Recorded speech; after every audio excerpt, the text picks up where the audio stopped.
For the first time since the Japanese and the fascists and the Nazis started along their blood-stained course of conquest, they now face the fact that superior forces are assembling against them. Gone forever are the days when the aggressors could attack and destroy their victims one by one. Destroy them without unity of resistance. We of the United Nations will so dispose our forces that we can strike at the common enemy wherever the greatest damage can be done him.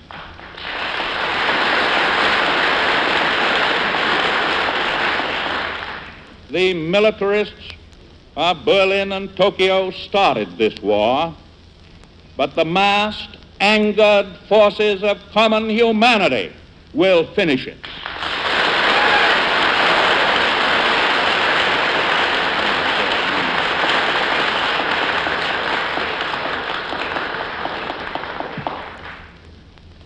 Destruction of the material and spiritual centers of civilization.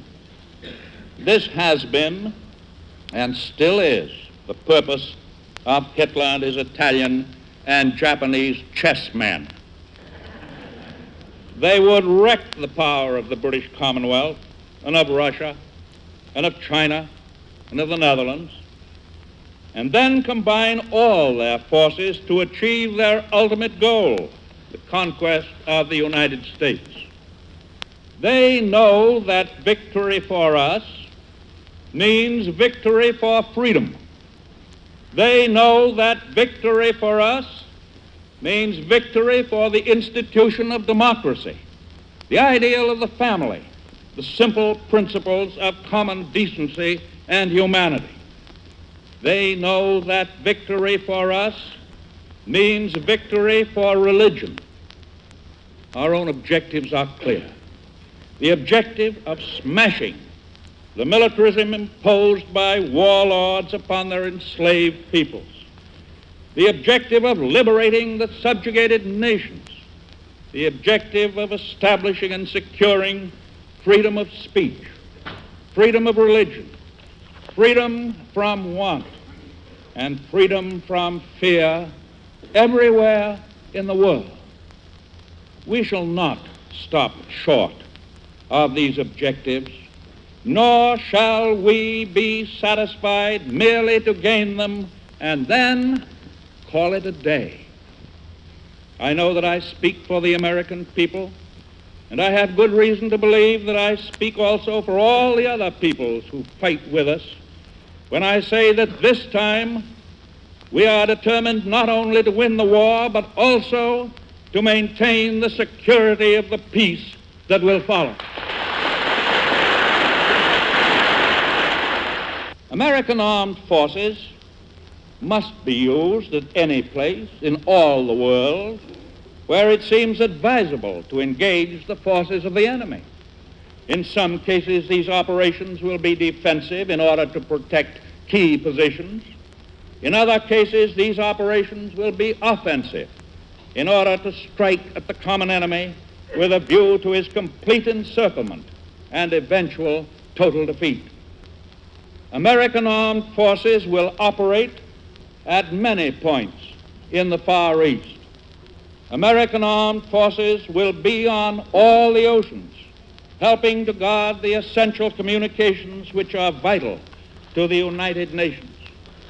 American land and air and sea forces will take stations in the British Isles, which constitute an essential fortress in this great world struggle. American armed forces will help to protect this hemisphere and help also to protect bases outside this hemisphere which could be used for an attack on the Americas. Many people ask, when will this war end? There's only one answer to that. It will end just as soon as we make it end, by our combined efforts, our combined strength, our combined determination to fight through and work through until the end. the end of militarism in Germany and Italy and Japan.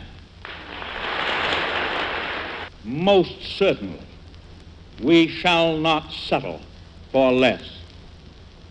That is the spirit in which discussions have been conducted during the visit of the British Prime Minister to Washington.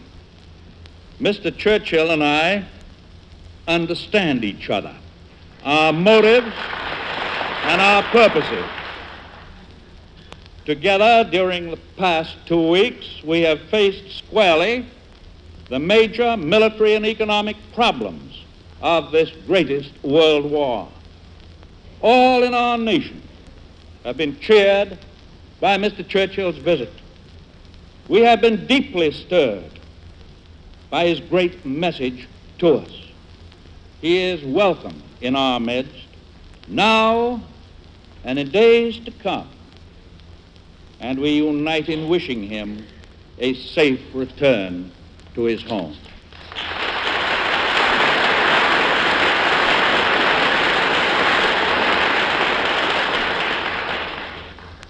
For we are fighting on the same side with the British people who fought alone for long, terrible months and withstood the enemy with fortitude and tenacity and skill.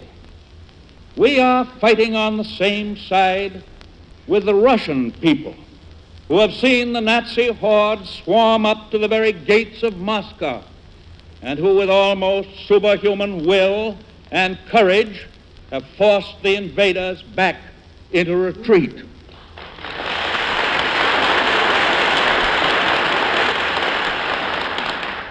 We are fighting on the same side as the brave people of China.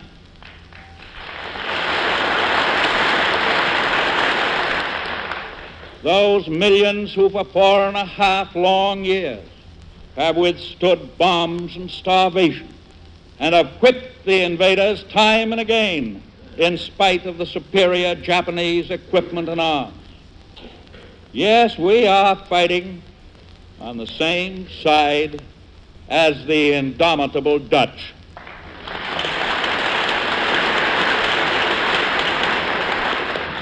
We are fighting on the same side as all the other governments in exile, whom Hitler and all his armies and all his Gestapo have not been able to conquer.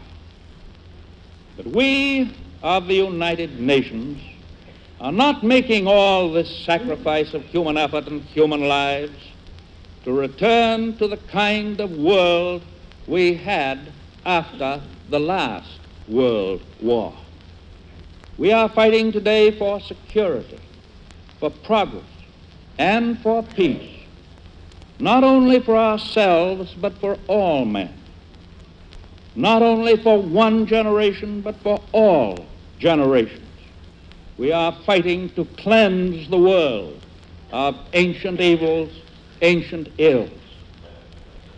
Our enemies are guided by brutal cynicism, by unholy contempt for the human race. We are inspired by a faith that goes back through all the years to the first chapter of the book of Genesis. God created man in his own image. We on our side are striving to be true to that divine heritage.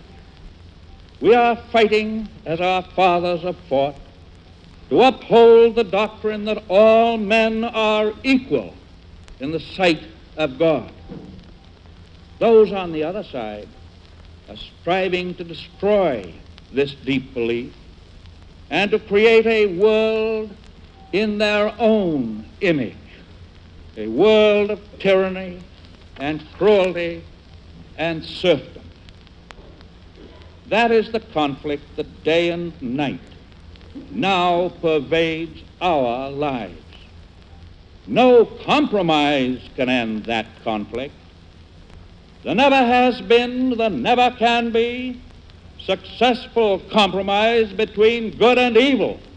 Only total victory can reward the champions of tolerance and decency and freedom and faith.